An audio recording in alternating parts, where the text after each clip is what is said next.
भागवत जिनके घर में प्रकट हो तो वहां धन वैभव सुख संपत्ति बढ़नी चाहिए। यहां तो जन्म से ही जैसे वहां माता पधारी। ये क्या है? तो श्री भगवान स्वयं कह रहे हैं, यस्य तुष्टो ह्रहम पार्थ वित्तम तस्य हराम्यहम करोमि बंधु विच्छेदम सच कष्टेन जीवति। हे अर्जुन, मैं जिस पर बहुत प्रसन्न होता हूं। आप अपने ऊपर भगवान को बहुत प्रसन्न करना चाहते हैं? बहुत प्रसन्न करने में यह है, देख लो।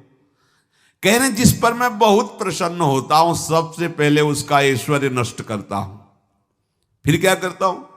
फिर बंधु बांधवों का। फिर क्या करता हूं? असाध्य रोग उसके शरीर में। बोले महाराज जी तुम प्रसन्न हुए हो कि पूरे के पूरे नाराज हो गए हो? बोले यही मेरी प्रसन्नता है। क्या? माया का नाश। अब एकमात्र भरोसा केवल भगवान का, दूसरा कोई नहीं। ये सबको पसंद नहीं आएगा। सब तो उस भगवान की भक्ति चाहते हैं कि अगरबत्ती धूप बत्ती तन मन धन सब तेरा स्वामी, क्या लागे मेरा। पर अंदर से कह रहे सब तन मन धन सब मेरा, क्या लागे तेरा।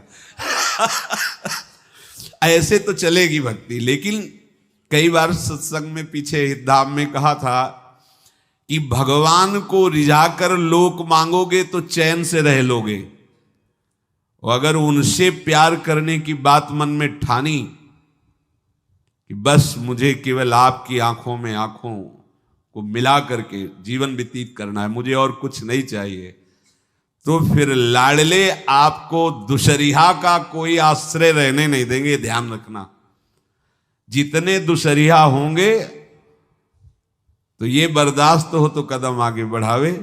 बहुत प्रसन्न हो जाओ ठाकुर हम पे तो कह रहे यस्य तुष्टो ह्रहम पार्थ वित्तम तस्य हराम्यहम करोमि बंधु विच्छेदम सच कष्टेन जीवति। जितनी श्वासें रहेंगी भयंकर कष्ट में उसको व्यतीत करने के लिए दूंगा।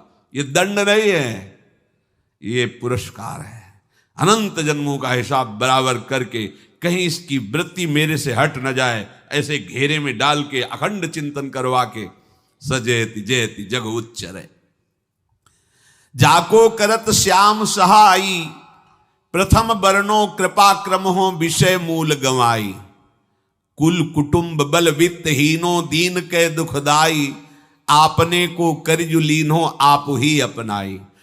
कह रहे हैं अब मैं वर्णन करता हूं श्याम सुंदर जिस पर कृपा करते हैं उस पर कैसा बर्ताव करते हैं। बोले सबसे पहले उसके विषय भोगों का नाश कर देते हैं। फिर दूसरी कृपा कोई परिवार का, कोई मित्र, कोई रिश्ते नातेदार उसकी तरफ देखेगा भी नहीं।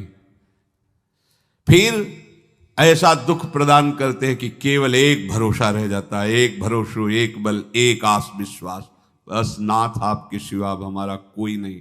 बस वहीं से जो चमत्कार प्रकट होता है, त्रिभुवन में कोई उसकी समानता नहीं कर सकता जिस पर ठाकुर की कृपा है। पर इस कृपा को हजम करने के लिए इसीलिए संत संग किया जाता है कि पहले से वो तैयार कर देते हैं। जैसे आर्मी की ट्रेनिंग होती है ना, ट्रेनिंग के बाद भी बॉर्डर में लगाया जाता है, ऐसे ही संतजन ये ट्रेनिंग देते हैं। अब जो टिके तो टिके, नहीं तो घर बैठे जाके। और अगर टिक गया तो गुरु मेहरबान, तो चेला